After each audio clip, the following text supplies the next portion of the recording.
Hey guys, so today we're going to be talking about Tesla and advertising, so that conversation is coming up.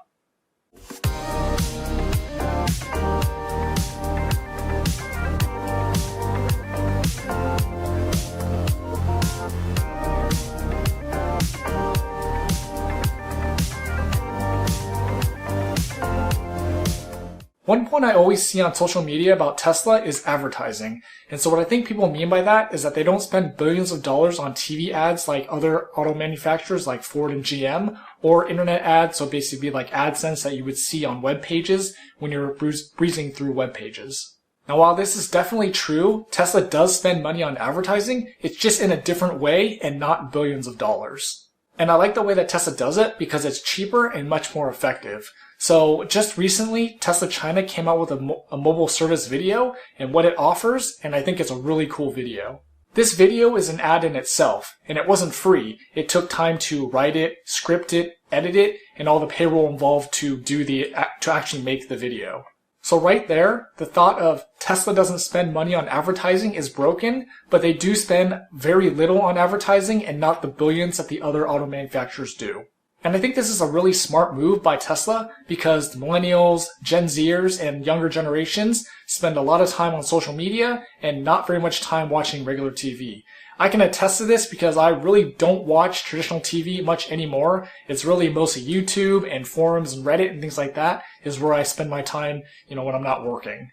These platforms are where Tesla focuses their ads, and I think it really works. So the younger generations are really going to drive the growth of the company. So them seeing these ads now before they can drive is just going to want to make them drive the cars and get into Tesla because they're the cool cars later when they're old enough to drive. Another way that they advertise is with some of the features of the cars, like the yoke steering wheel. How polarizing is that feature? A feature like this generates a ton of interest and everybody is talking about it. So if you just do a Google search on the yoke steering wheel, there are so many different news articles on it, and EV websites are talking about it as well. This is of course all free advertising for Tesla, but let's back up just a little bit and think about the payroll and decisions involved to make the yoke steering wheel happen. Those decisions and that time was not free as well, so there is payroll involved in that, which does cost the company money or advertising.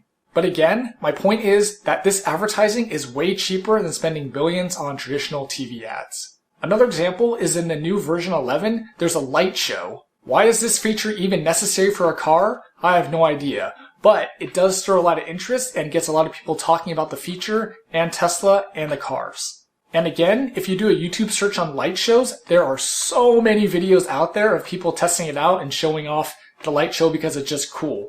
And this is all, again, free advertising for Tesla.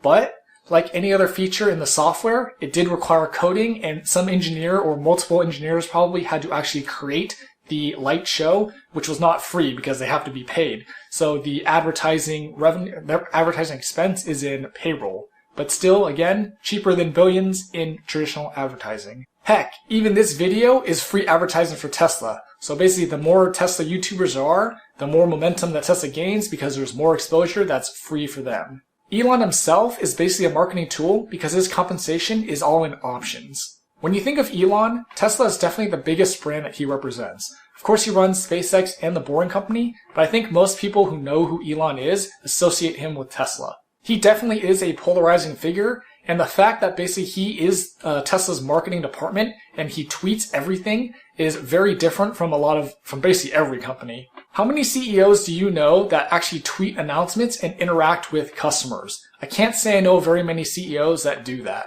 Along with this, he said a lot of controversial things on Twitter, either good or bad, but either way, it's more exposure for Tesla and his brands in general. Love him or hate him, everyone seems to know who he is and that he represents Tesla. And lastly, demand. There is so much demand for Teslas right now that the queue just keeps growing, so there's no reason for them to really spend a ton of money on advertising. If you were to order the cheapest variant of any of the 4 cars, you're going to be waiting at least 6 months at this point. In the future, Tesla will probably have to change their marketing strategy, but they really won't have to do that until the competition catches up and really poses a bigger threat to them. Maybe at that point, we'll see traditional ads from Tesla, but my inkling is I don't think that's going to happen. I think they're going to continue to advertise kind of on social media and where the younger generations hang out because, like I said before, those are the people that are going to be driving the cars in the future. Do you think it's smart for Tesla to not really advertise at this point? What do you think their future ad campaigns are going to look like? Let me know in the comments. Don't forget to like, share, and subscribe, and thanks for watching.